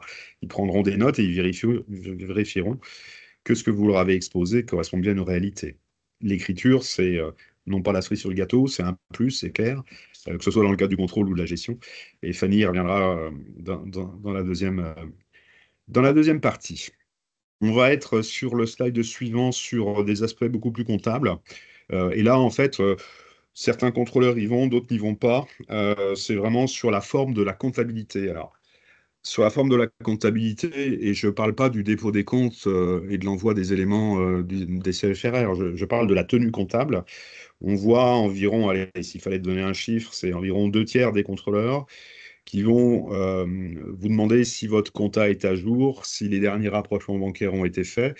Ils ont un point précis là-dessus en se posant la question de savoir si effectivement la compta est vraiment à jour et qu'on n'a pas un système comptable et du retard dans la saisie comptable des éléments. Donc, veillons à avoir idéalement une compta à jour. Alors, on n'est pas chez Carrefour, hein, on n'est pas à J+2, mais bon, le fait d'avoir une compta à jour peut-être au mois précédent serait un bon point si ces choses vous sont possibles. Ils vont regarder la conformité du plan de compte. Est-ce que le plan de compte que vous utilisez est conforme à celui de la FNOGEC, celui qui était en cours les années des contrôles? Et puis après, on a des contrôleurs qui vont faire en fait des tests. On a des tests en fait sur des postes de charge, sur les notes de frais, sur les dons éventuellement alloués par votre établissement à une autre association. Là, en fait, on voit des contrôleurs qui ont demandé les grands livres comptables, vous savez, là où il y a tous les flux exhaustivement, en demandant les pièces justificatives. Point important aussi, il regarde effectivement, et là pour l'instant on n'a pas eu de. Enfin, ce point-là n'a pas soulevé de problème majeur, mais est-ce que vous avez un commissaire au compte si vous deviez en être doté? Un point de conformité comptable réglementaire, pas sur les cases et sur les montants, mais sur la présence d'un CAC. Nous avons un autre axe sur en fait les respects de certaines dispositions prévues au Code de l'éducation avec un impact financier derrière. En fait, ils vont vérifier que les élèves qui ont été déclarés auprès des services des collectivités et des services déconcentrés de l'État concernés, est-ce que les effectifs qui ont été déclarés et qui sont la base de l'allocation des forfaits d'État ou des forfaits des collectivités locales correspondent bien à une réalité. En fait, ce test-là, il est systématique pour pouvoir s'assurer qu'effectivement, il n'y a pas eu de problématiques sur ces effectifs déclenchant les mandatements, les mandatements concernés. Si vous, dans vos établissements, vous continuez à percevoir des subventions sur action, même si c'est de plus en plus rare, ou des subventions Fallou-Astier, des subventions sur investissement, ils vont vous demander les conventions, ce qui ne pose pas de problème en soi. Ils vont simplement vérifier effectivement que les fonds ont été utilisés conformément à l'objet. L'inverse serait étonnant dans la mesure où la quasi-totalité de ces subventions sont versées sur facture acquittée. Mais en tout cas, ils refont ce contrôle de forme. Sur la relation famille qui est développée dans la partie suivante, c'est l'avant-dernier axe de contrôle. Là, en fait, ils vont procéder en fait par sondage. Alors, il y a un premier niveau macro. En fait, ils vont s'assurer que les tarifs sont tous les ans bien fixés, déterminés et arrêtés par le conseil d'administration. Et puis, deuxième point derrière, ils vont s'assurer que, bon, que ces nouveaux tarifs ont été envoyés au service public concerné. Et puis là, ils font à nouveau un sondage. Et ce sondage-là, on l'a eu dans le dans 2 tiers des cas de figure jusqu'à maintenant. C'est est-ce que finalement, les tarifs qui ont été décidés, le règlement financier qui a été estampillé, qui a été retenu, qui a été diffusé, est bien celui qui est, dans les faits, appliqué aux familles. Parce que sur le principe, on pourrait imaginer des écarts. En tout cas, ce point-là est relevé de façon systématique. On a quelques zooms qui sont faits aussi sur les gestes qui peuvent être faits aux familles, c'est-à-dire des gestes qui seraient au-delà du règlement financier, à savoir les dons, les bourses, les avoirs ou les créances sur lesquels il y a un accord d'étalement ou d'abandon partiel. Effectivement, là-dessus, on a vu des auditeurs demander le qui a décidé de quoi. À ce titre-là, le dernier axe de contrôle, en fait, va tourner autour du personnel, alors qu'il soit enseignant ou personnel OGEC. Alors, sur le personnel enseignant, bon, vous aurez le support avec les différents détails, mais là, ils vont s'assurer en fait qu'il y a un suivi, une justification des présences et des absences du corps enseignant, donc payé par l'académie, et avec un zoom sur les heures supplémentaires effectives et autorisées dans la relation avec l'employeur de ces personnels-là. Sur le personnel OGEC, ils vont s'assurer qu'on a... Alors, ils ne le font pas tous, encore une fois, là-dessus. Le zoom sur le personnel, c'est un peu au cas par cas, mais les auditeurs qui y vont aller sur le contenu du dossier individuel. Est-ce qu'on a un CV? Est-ce qu'on a un contrat? Est-ce qu'on a une couverture? Est-ce qu'on a le RIB? Est-ce qu'on a la carte vitale? Est-ce qu'on a un plan de formation? Enfin, ils vont là-dessus aller un petit peu dans le détail. Et puis, ils vont aussi, pour certains, se prendre des fiches de paye et puis tester que les rémunérations effectivement pratiquées à nos salariés au GEC sont bien dans la convention collective EPNL pour voir si on n'est pas en dessous et si on est au-dessus, s'il y a des raisons ou des autorisations particulières qui ont été données. Donc là, on est sur des axes de contrôle. Alors, il y a un point qui est quand même majeur, qui est un axe en lui-même et qui est quand même un petit peu, non pas le cœur du réacteur, mais un sujet phare du contrôle, c'est le respect de la loi Debré au plan financier. Donc, en fait, ce qu'ils vont être amenés à tenter de contrôler, c'est est-ce que finalement les familles payent les charges prévues par la loi Debré, ni plus ni moins, et est-ce que la puissance publique, alors que ce soit l'État, les différents niveaux de collectivité locale, finance le reste des dépenses, en fait. Ce qui est quand même financièrement le nerf de la guerre. Donc on est là dans la gestion scolaire, hein. Dans la gestion scolaire, est-ce que finalement les familles ne sont pas sous-facturées ou surfacturées? Est-ce qu'elles payent le juste prix par rapport aux charges qui leur incombent de par la loi Debré et les décrets successifs? Alors, on est là dans une notion analytique. Pour mémoire, vous le trouverez dans le support et dans la note, hein, pour mémoire, mais il est bon de revenir au texte. Les familles doivent payer finalement le caractère propre, donc ça, on a bien ça en tête, mais qu'est-ce qu'on appelle le caractère propre? Donc si on se résume, si vous voulez, le caractère propre, c'est les charges en fait qu'engagent nos établissements qui sont liées au bâtiment, à l'immobilier. Ça, c'est le premier point. Alors c'est là où on trouve le mécanisme de l'équivalent loyer qui est complètement admis dans la démarche, et on aura un atelier à la rentrée pour revenir sur cette démarche fondamentale de l'équivalent loyer dans nos équilibres actuels et futurs. Donc ils vont s'assurer finalement que les familles payent le caractère propre au travers des charges liées aux locaux, qu'on soit propriétaire, locataire, occupant à titre gracieux, gratuit ou modique, peu leur importe, mais cette charge-là doit être à charge famille. Les charges de pastorale, les charges de cotisation aux différents réseaux catholiques, effectivement, rentrent dans le caractère propre. Et puis, quand on regarde les textes, on a quelques charges aussi qui rentrent dans le caractère propre et qui doivent être financées par les familles. Ce sont les charges qui sont liées aux postes qu'on appelle émergents. Alors, à l'époque des décrets de la loi Debré et successifs, en exemple, pour donner le service informatique, bon, je ne suis pas sûr que l'informatique soit émergent, mais sachez que si vous avez des postes émergents, des nouveaux postes, peut-être sur l'IA, peut-être des gens qui travaillent sur des dimensions un peu prospectives, ce sont des choses qui rentrent Enfin, ce sont des charges qui doivent être couvertes par la participation famille. Dernière rubrique peut-être, qui peut être significative, les charges en fait que vous engagez, qu'elles soient de personnel ou auprès de prestataires, mais qui travaillent sur la communication de vos établissements, la communication, l'Internet, les flyers, l'organisation des portes ouvertes, toutes ces charges-là sont liées en fait à l'existence même de nos établissements et doivent être financées par les familles. Toutes les autres charges de la gestion scolaire doivent être couvertes par les financements de la puissance publique. Alors une fois qu'on a dit ça, effectivement, le principe, il est à peu près compréhensible. Le point maintenant, c'est comment on peut leur démontrer cette réalité-là, en fait. Alors, et c'est là où, bien souvent, en fait, dans la comptabilité analytique, on va le passer sur le slide de l'après, dans la comptabilité analytique, j'allais dire de 95% des établissements, des associations du réseau, on a une comptabilité analytique avec une gestion patrimoniale qui est scindée de la gestion scolaire. Dans la gestion scolaire, on a un suivi des services, hébergement, restauration, sorties, autres, divers et variés, internat quand il y en a un. Mais on a aussi, on a de l'autre côté, c'est la colonne du milieu, une compta analytique de la gestion scolaire par niveau, par cycle, parfois par site, la maternelle de tel endroit, le lycée de tel endroit. Bon. Cette comptabilité-là existe, mais dans 95%, la comptabilité analytique, soit pour des raisons techniques, parce qu'on n'a pas assez sans faire trop de détails, mais on n'a pas assez d'axes analytiques. Donc, soit pour des raisons techniques, soit pour des raisons j'allais dire, non pas de négligence, mais du fait qu'on n'a pas voulu tout automatiser, on n'a pas, en fait, en lecture directe dans la gestion scolaire, la partie des charges afférentes aux familles de celles qui sont afférentes à la puissance publique. On a un compte de résultats de la gestion scolaire. Les recettes publiques et privées y sont, et on peut les isoler parce que ce sont des lignes différentes. Par contre, les charges, on n'a pas de distinction. Il est à noter qu'on n'a pas de distinction non plus de cette nature sur les fameux États CFRR.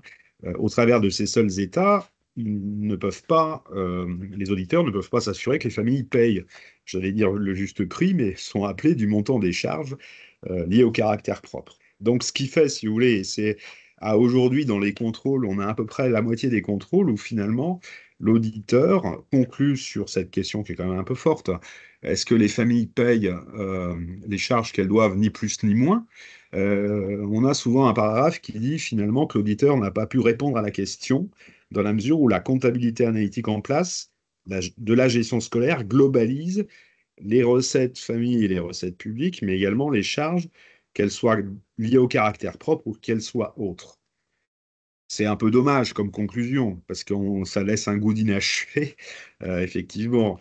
Euh, D'où, dans le cadre de la préparation des contrôles, et j'en aurais terminé pour ma partie, en fait, dans le cadre de la préparation des contrôles, si vous êtes dans 95% des établissements qui ne faites pas la distinction famille-public dans les comptes de la gestion scolaire, je pense que ça vaut le coup, là, pour le coup, de prendre une balance Excel du dernier exercice du compte de résultats analytiques de la gestion scolaire et simplement de faire 2 colonnes. Les recettes, on n'a pas de problème, hein, entre les familles et les recettes publiques, on s'y retrouve bien, mais d'avoir une ventilation de vos charges, caractère propre et le reste du monde, j'allais dire, pour préparer le tableau qui vont vous demander sans aucun doute, en fait. Donc, c'est peut-être sur ce point-là qu'il y a peut-être quelque chose à faire, non pas dans l'urgence, mais entre le moment où vous recevez le courrier et le moment qui viennent. Et cette formalisation, si vous voulez, elle me paraissait nécessaire. Souvent, dans les OGEC, on fait le calcul sur un coin de table où on sait que les familles surpayent le caractère propre. Pourquoi? Parce qu'on a des fonds publics qui sont insuffisants pour couvrir les charges, en fait, qui ne sont pas de caractère propre. Euh, donc, si vous voulez, il n'y a pas d'inquiétude majeure dans la plupart des cas à avoir, mais c'est mieux de le formaliser dans un tableau Excel, en fait. Pour les établissements, en fait, qui ont été contrôlés et qui ont pu produire en temps et en heure cette distinction-là, on a 90% des contrôles qui concluent, en fait, et qui font apparaître que les recettes famille, les contributions famille sont supérieures aux charges qui leur sont propres.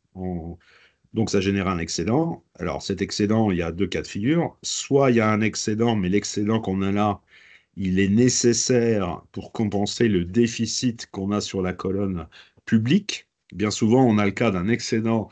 Les recettes famille moins les charges de caractère propre, c'est un excédent, c'est du positif. Mais cette positif est là pour compenser en tout ou partie les recettes publiques moins les charges affectées à ces recettes publiques. Et on a des contrôles qui concluent en disant, mais finalement, sur cet axe-là, on a pu le vérifier et puis on peut noter l'insuffisance des contributions publiques à l'équilibre du modèle.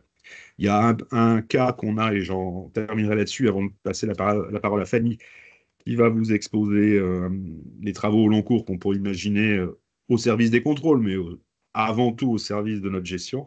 L'autre cas de figure qu'on a, quand on fait la distinction, c'est des recettes famille qui effectivement sont supérieures au caractère propre, donc ça fait un excédent famille, alors que la puissance publique arrive globalement à couvrir ses charges, hein, parce que il y a des cas de figure divers et variés en fonction des territoires, mais on a quand même des territoires où la puissance publique assume les charges qu'elles doivent couvrir. On peut malgré tout afficher un excédent à une condition, c'est que cet excédent soit destiné à des travaux d'investissement. Euh, le mieux, c'est de l'avoir formalisé dans un PPI pour dire oui, les familles d'aujourd'hui payent un peu plus que les charges d'aujourd'hui, ça fait un excédent famille. On n'a pas de déficit public, hein, c'est vraiment un excédent famille, mais cet excédent est nécessaire pour pouvoir générer des fonds propres. donc si vous voulez, des excédents de l'épargne qui sera consacré à un plan d'investissement, de mise aux normes, de conservation de l'attractivité de nos établissements, en fait. Faut pas être non plus complètement angoissé d'avoir un excédent famille. L'excédent famille, il peut se justifier avec un PPI et des investissements lourds. Et on a besoin de faire plusieurs années d'excédent pour avoir une réserve de fonds propres. Enfin, vous connaissez parfaitement la chanson. Mais ce qu'on peut retenir, c'est peut-être cette balance analytique, cette balance gestion scolaire qui existe souvent en analytique. Vidons-la peut-être en 2 colonnes, parce que je trouve un peu dommage que le contrôleur parte avec un sentiment d'inachevé, n'ayant pas pu contrôler ce point-là, qui est quand même un des gros sujets des contrôles en cours. Voilà ce que je voulais vous proposer. Fanny, ça va être à toi, du coup, de...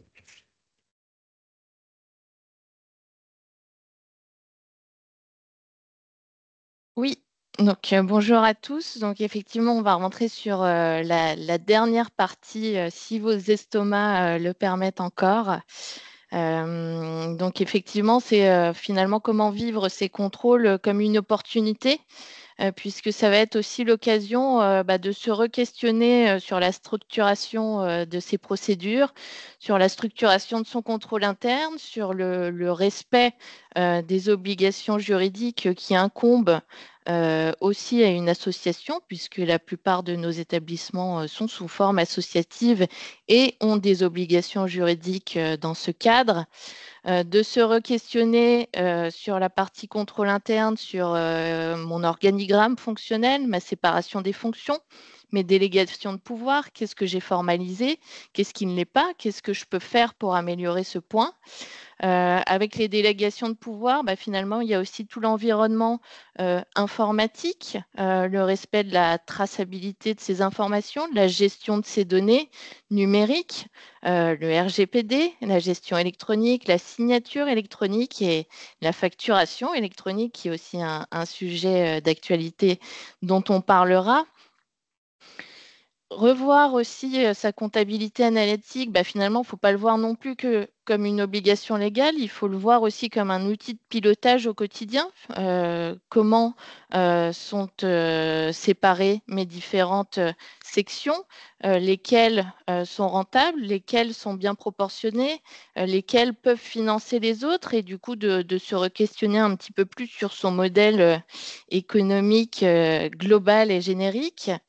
Le calendrier que nous imposent aussi les contrôles de la DGFiP, puisqu'on sait que l'envoi des états GS doit être fait avant le 30 novembre. Et finalement, c'est aussi le moment de se poser la question de quel est mon rythme comptable, quel est mon calendrier.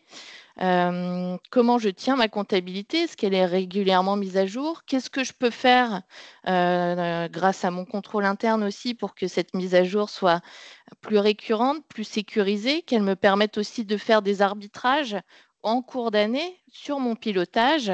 Et donc finalement, la comptabilité analytique, le rythme de tenue de comptabilité vont aussi permettre de prendre des décisions en cours d'année sur le pilotage, sur les financements, sur est-ce que je dois aller chercher de la subvention publique, complémentaire ou pas. Et puis dans toute cette remise aux normes finalement de ma gestion, de mon pilotage et de ma transparence financière, c'est aussi de pouvoir anticiper sur le plus long terme grâce au plan pluriannuel d'investissement qui finalement permet de gérer les flux de trésorerie à moyen terme par rapport au projet de l'établissement et par rapport à mes financements actuels et à venir, publics et privés. Donc, on va se re-questionner sur l'ensemble de ces éléments. Donc, si on passe à la slide suivante, le premier point, c'est déjà la mise en conformité juridique. Donc ça, on a vu que c'est un point qui est regardé dans le cadre des contrôles.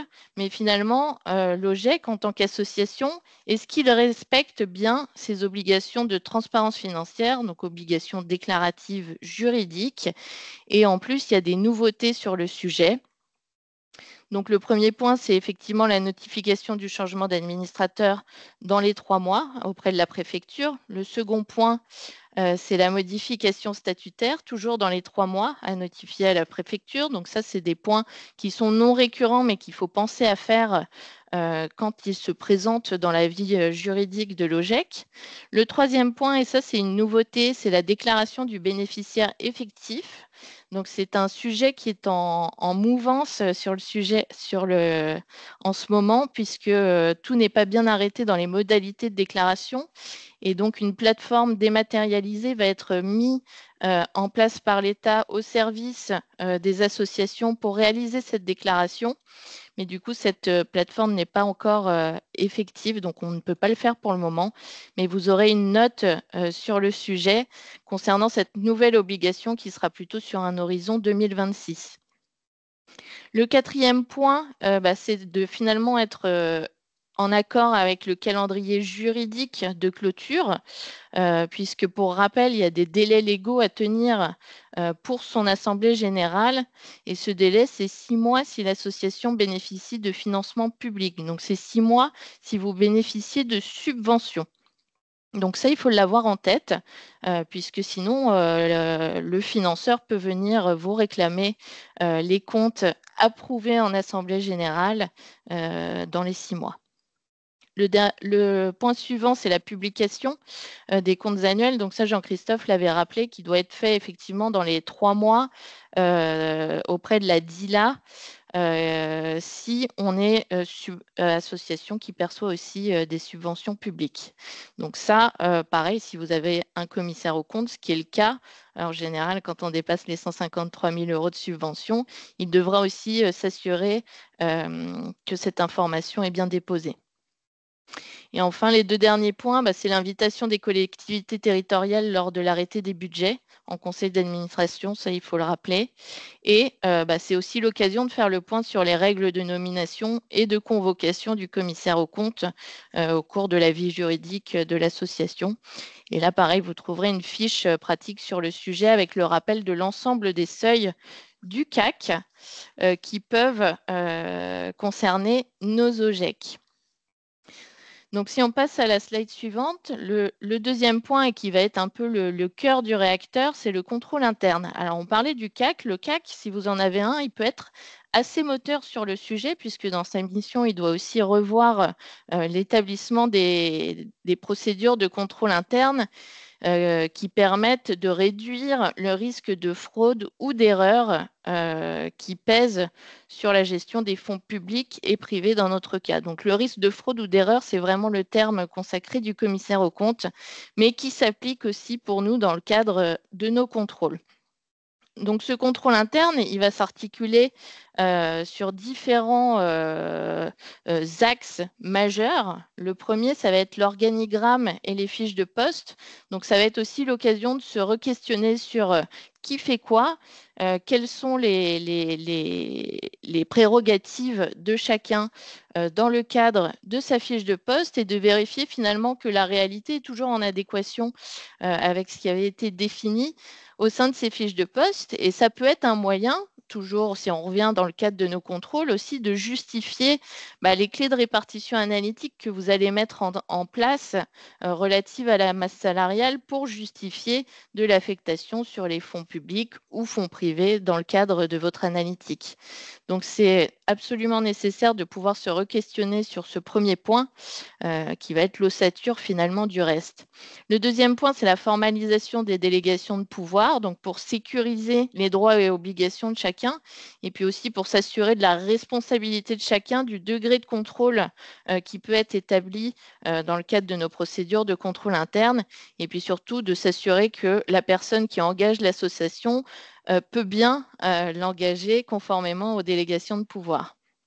Le troisième point, ça va être la séparation des tâches et des fonctions. Donc, pour s'assurer finalement qu'il y ait une absence de conflit d'intérêts entre la personne qui fait, la personne qui contrôle, la personne qui met en paiement, mais ça, on rentrera un peu plus dans le détail après. Et donc, s'assurer qu'il n'y ait pas de zone de risque financier grâce à cette bonne séparation des fonctions, tout en le dimensionnant, bien sûr, à l'organisation de votre établissement. Il ne faut pas hésiter non plus à faire participer la gouvernance sur certains points de process. Le quatrième point, c'est en lien avec le reste, c'est finalement comment ma gestion informatique s'articule autour de cette séparation des tâches, autour de ces délégations de pouvoir, qui a les habilitations sur les différents outils applicatifs, qui peut créer des profils, qui peut les supprimer, comment fonctionnent les profils en cas de départ d'une personne salariée, est-ce qu'il a toujours accès, est-ce qu'il peut créer des risques. Donc tout ça, c'est des questions aussi à se poser quand on établit ses procédures de contrôle interne. Et puis l'informatique derrière, le numérique va permettre aussi de garantir l'intégrité et la traçabilité des informations dans le temps. Donc c'est vraiment un point essentiel, surtout à l'ère du numérique qu'on connaît. L'avant-dernier point, c'est une fois qu'on s'est posé toutes ces questions, c'est de commencer à rédiger ces procédures de contrôle interne sur les principales fonctions. Et le fait de les avoir écrites, ces procédures, ça permet aussi de maintenir une pérennité dans le temps et de faciliter la transmission de ces procédures en cas de départ de personnes clés au sein des contrôles. Donc, si on va à la slide suivante, le contrôle interne, donc je vous ai remis un peu des points clés d'attention à avoir dans la formalisation de vos procédures. Alors, le contrôle interne, ça se rédige par cycle. Donc, on va redescendre un peu rapidement les principaux cycles parce que je vois qu'on est bientôt à la fin du webinaire. Mais par exemple, sur la procédure achat, toujours dans le cadre des contrôles, si on le remet en perspective, le contrôleur va aller vérifier finalement que l'engagement de la dépense, la capacité à engager des fonds publics ou des fonds privés est sous contrôle puisqu'il y a le nombre de seuils nécessaires à garantir qu'il n'y ait pas de dérive sur l'engagement de ces dépenses. Donc, c'est pour ça que sur le petit schéma du côté, vous avez finalement 4 acteurs, l'acteur décisionnel, l'acteur qui paye, l'acteur qui comptabilise et l'acteur qui contrôle. Donc, il y a différents points importants, points clés sur cette procédure de contrôle interne achat, avec notamment le seuil d'engagement. Qui peut engager la dépense? Est-ce qu'elle est conforme à l'objet social? Est-ce qu'elle est conforme aussi à ma gestion budgétaire pour éviter de se retrouver dans des situations où la continuité d'exploitation est remise? Est-ce que je remets en concurrence régulièrement mes fournisseurs pour m'assurer que finalement, il n'y a pas de risque de conflit d'intérêts ou de corruption? Qui peut payer? Qui donne le bon à payer? Est-ce qu'il y a des seuils qui ont été formalisés? Est-ce qu'il y a un suivi de cette mise en paiement dans le workflow? Est-ce que je recontrôle les RIB des fournisseurs? Puisque bien sûr, il y a un risque de fraude derrière. La fraude au RIB, c'est quelque chose qui est devenu courant. Qui comptabilise, qui gère les litiges, qui contrôle finalement, qui recontrôle l'ensemble. Est-ce que ma facture est conforme à mon bon de commande? Est-ce que je ne paye pas trop puisque finalement on ne m'a pas livré ce que j'attendais? Donc tout ça, c'est des points vraiment importants pour garantir que la dépense soit conformément utilisée. Et puis bien sûr, un point d'attention sur les notes de frais conformément à l'objet social. Le deuxième point, donc sur la partie famille, donc pareil, comment je paramètre mon dossier de facturation? Est-ce que j'ai l'ensemble des pièces qui me permettent finalement le respect des tarifs applicables puisqu'on est dans le cadre du code de la consommation? Donc tout ça, c'est des sondages qui peuvent être menés aussi en interne. Le commissaire aux comptes, si vous en avez, pourra faire ce type de contrôle. Qui relance? Comment je recouvre la trésorerie? Quel est finalement à moyen terme les retards de paiement? Comment je m'assure que tout le monde est relancé en temps et en heure? Et puis surtout de respecter aussi ma gestion budgétaire pour garantir l'équilibre, mes voyages, mes sorties périscolaires. Finalement, est-ce que le budget est à l'équilibre? Est-ce que je ne génère pas trop de marge puisqu'il y a un risque lucratif aussi derrière? Et donc, vous pourrez relire les différents points de contrôle qui semblent importants. Le point RH à la slide suivante, pareil, on a vu que c'était un élément phare du contrôle, mais c'est aussi l'occasion de se re-questionner, puisqu'en plus, c'est très particulier au sein d'un OGEC, puisqu'on a du personnel privé et du personnel enseignant. Donc, le premier point, c'est de revoir les paramétrages de paye, de revoir comment sont suivies les variables de paye, qui les valide. qui valide les variables de type prime? Est-ce que mes dossiers permanents d'un point de vue RH pour mes salariés sont conformes aux archivages de données, au RGPD? Est-ce que j'ai l'ensemble des pièces avenant contrat de travail? Est-ce que mon salarié et sa fiche de poste sont en adéquation avec ma qualification conventionnelle notamment, ce qui peut avoir des impacts financiers, ma procédure d'entrée et de sortie, comment je désactive les habilitations informatiques, bancaires, du personnel qui sort. Tout ça, c'est vraiment des points de contrôle qui sont primordiaux à avoir en tête. À la slide suivante, donc la dernière procédure qui est significative, c'est la trésorerie. Qui peut accéder au compte bancaire? Qui peut payer? Est-ce qu'il y a des seuils? Qui recontrôle l'ordre de virement? Qui contrôle les RIB? Et puis surtout, il y a aussi un point qui a été beaucoup mentionné dans le cadre des contrôles, notamment sur le suivi de caisse et surtout sur l'inventaire régulier de cette caisse, donc avec des flux d'espèces. Est-ce qu'elle est suivie régulièrement? Est-ce que je suis capable de dire ce que je suis censé avoir dans ma caisse? Ça, c'est des points qui ont été challengés par les contrôleurs et qui sont, à mon sens, aussi très importants dans le cadre de la sécurité financière des établissements, avec, pour rappel aussi, les seuils d'encaissement d'espèces qui sont limités à 1 000 €. Les autres points clés, je ne vais pas les redescendre parce que je vois qu'on est un petit peu en retard, mais voilà, il y a aussi le lien avec les investissements. Finalement, quelles sont mes règles de gestion que j'ai définies, que j'ai établies? Qu'est-ce qu'un investissement? Qu'est-ce qu'un gros entretien? Qu'est-ce que de la maintenance? Et ça, de définir clairement les règles, puisque derrière, ça a un impact significatif sur la présentation de votre compte de résultat. Est-ce que j'ai des PV de réception quand je récupère des gros travaux? Tout ça, c'est des points de contrôle à avoir en tête qui permettent vraiment de fiabiliser mes investissements sur le long terme. Et puis la partie impôts, puisque les OGEC sont soumis à certains impôts et taxes. Et la partie forfait, bien sûr, qui est aussi très important, notamment sur la déclaration des effectifs. Pour structurer ce contrôle interne, si on va à la slide suivante, un des outils, c'est la délégation de pouvoir. Donc, je vous ai mis la définition d'une délégation de pouvoir. Concrètement, c'est la gouvernance qui est partie prenante majoritaire sur ces pouvoirs et qui les délègue notamment à du personnel salarié. Donc ça doit se formaliser pour pouvoir être effectif. Sinon, on peut se retrouver dans des situations de dirigeants de fait qui finalement engagent l'association sans avoir l'habilitation de le faire. Alors, il ne faut pas confondre la délégation de pouvoir et la délégation de signature, puisque c'est juste le pouvoir de signer un acte au nom de la personne, mais ça ne l'exonère pas de son pouvoir. Et donc, la bonne pratique, c'est d'avoir une matérialisation de cette délégation avec, pourquoi pas, une validation en conseil d'administration et de circonscrire clairement le périmètre d'une délégation, puisqu'on ne peut pas dire je délègue mes pouvoirs. Il faut faire une liste des pouvoirs qu'on délègue. Donc, c'est un outil précieux pour revoir l'organisation de son contrôle interne notamment et la gestion des risques, puisque ça permet aussi de savoir qui peut engager l'association. Le deuxième point qui permet de structurer son contrôle interne, c'est l'organigramme fonctionnel. À la slide suivante. Donc, je ne vous ai pas mis d'illustration, mais on ne manquera pas de travailler sur ce sujet pour que vous ayez des exemples.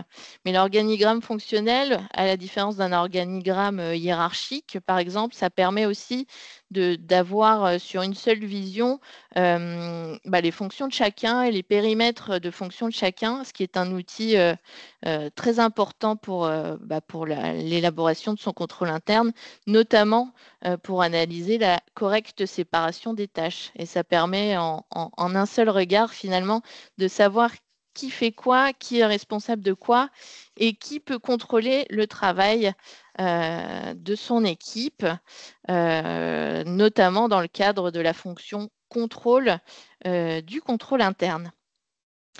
Le dernier point qui est aussi très structurant pour le contrôle interne, c'est bien sûr la gestion numérique de ces données avec la mise en place d'une GED, donc d'une gestion électronique des documents, qui va vous permettre finalement de répondre à tout un tas d'obligations, notamment sur les fonctions d'archivage, sur les fonctions de signature électronique, de sécuriser les documents juridiques. La facturation électronique, donc on sait que ce n'est pas systématiquement obligatoire pour les OGEC, mais ça vous permet aussi d'avancer sur le sujet, toujours dans le cadre de la structuration du contrôle interne, puisque la facturation électronique permet aussi de gérer un workflow de mise en paiement des factures fournisseurs. Donc ça, c'est des outils qui peuvent nous accompagner à structurer. Et puis d'avoir d'autres outils annexes comme la gestion des notes de frais, le coffre-fort RH, puisque vous savez qu'il y a des durées légales de détention qui sont primordiales aussi en tant qu'association employeuse, et d'avoir plus généralement une dématérialisation de ces procédures qui, dans le cadre de leur réécriture, vont permettre aussi d'assurer cette donnée numérique et une sécurité informatique. Enfin, si on conclut sur l'opportunité de ces contrôles, c'est la comptabilité analytique. Ça peut devenir aussi un outil de pilotage stratégique et d'arbitrage sur les décisions à prendre en termes financiers à moyen terme, entre les financements publics, les financements privés. Est-ce que mon forfait communal est au bon niveau? Est-ce que je dois aller chercher des subventions d'investissement complémentaires pour financer une partie de mon immobilier? Comment je mutualise mes charges? Sur la partie fonds privés, ça peut être aussi l'occasion de voir un peu le prix de revient de l'ensemble des activités qu'on mène, le prix de revient de la pause déjeuner, par exemple, les activités extrascolaires. Voilà, donc c'est vraiment un outil sur lequel il faut prendre du recul aussi pour savoir qu'est-ce qu'on veut lui faire dire et quels sont les ratios dont je vais avoir besoin pour piloter mon activité. Le deuxième point, c'est que finalement, ces contrôles avec les délais raccourcis, puisque pour l'instant, le délai d'envoi des états GS, c'est le 30 novembre. Donc, ça peut être aussi l'occasion finalement d'accélérer son process grâce aux procédures de contrôle interne aussi qu'on mettra en place pour s'assurer d'avoir une comptabilité tenue régulièrement avec des contrôles réguliers, des états de caisse, des rapprochements bancaires qui sont faits régulièrement et qui permettent finalement d'avoir une information financière fiable rapidement, aussi pour prendre des décisions de pilotage financier. Et le tout dernier point, c'est un point plutôt prévisionnel sur l'horizon, c'est la mise en place du PPI qui permet aussi de justifier à la slide suivante et à la slide encore suivante, de justifier de ma contribution famille finalement, qui doit servir aussi à la gestion d'un projet immobilier. Ce PPI, ça permet de se plonger sur le moyen terme et de voir quelles sont exactement mes entrées et mes sorties de trésorerie qui vont permettre de maintenir mon parc immobilier conformément à l'objet social de mon association, qui est bien sûr l'enseignement. Et donc, je laisserai la parole du coup pour la conclusion à Fanny, mon autre Fanny. Merci, merci Fanny. Les Fanny se succèdent. Entre deux, Jean-Christophe voulait juste reprendre la parole pour répondre à une question. Oui, effectivement, ça lui semblait nécessaire. 10 secondes, il n'y en a pas pour très longtemps. Puis effectivement, on a une cinquantaine de questions. Donc, on vous répondra par écrit foire aux questions pour que ça profite à tous. Il y a juste une question sur laquelle j'ai sûrement pas dû être assez clair. C'est est-ce que finalement les charges de personnel sont du caractère propre ou sont des charges à charge de la puissance publique? Alors en fait, le texte initiatique et les décrets qu'on suivi évoquent les charges de frais de personnel qui sont à mettre sur les familles, en fait, sont les charges liées à la pastorale, les charges liées à des matières ou de l'enseignement qui seraient spécifiques et qui seraient proposées par nos établissements. Il y a la charge, on l'a évoqué rapidement, mais le bout de charge de personnel qui travaille en fait sur la communication, sur la notoriété de l'établissement, sans parler de publicité, mais cette charge-là, il rentre pleinement.